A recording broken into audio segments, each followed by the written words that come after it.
माशाल्लाह, मेरी बेटी बहुत प्यारी लग रही है। अल्लाह ताला तुम्हें हर नजरे बद से बचाए।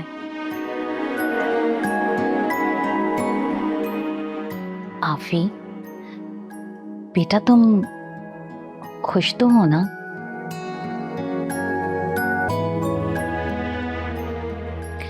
हर माँ बाप की ख्वाहिश होती है कि वो अपनी औलाद की खुशियां देखें,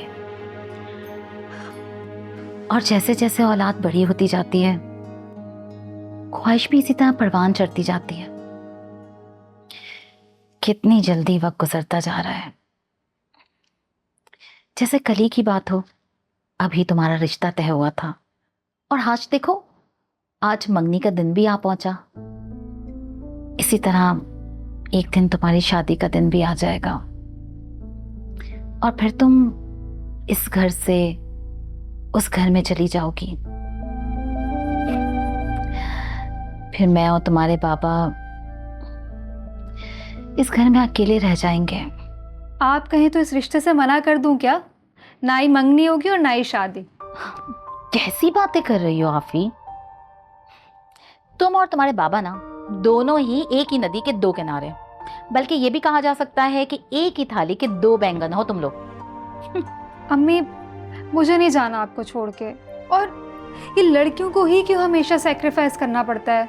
अपने माँ बाप को छोड़ना पड़ता है, अपने घर बार को छोड़ना पड़ता है। लड़के भी तो कर सकते हैं ना, वो भी तो अपना घर बार छोड़ सकते हैं और लड़की के घर पे आके रह सकते हैं। कितनी अजीब सी बातें करती हो बेटा।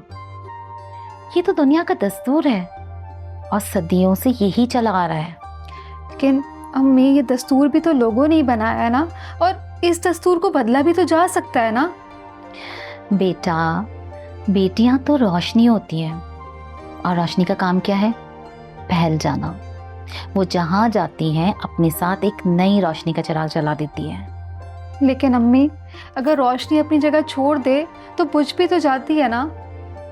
नहीं बेटा, रोशनी कभी नहीं बुझती, बल्कि रोशनी तो जहां जाती है अपना एक नया रास्ता निकालकर दूसरों की राहें मशल कर देती है। मुझे यकीन है कि तुम उस घर में अपने प्यार की रोशनी ऐसे फैलाओगे कि जिससे तुम्हारी जिंदगी जगमगा उठेगी।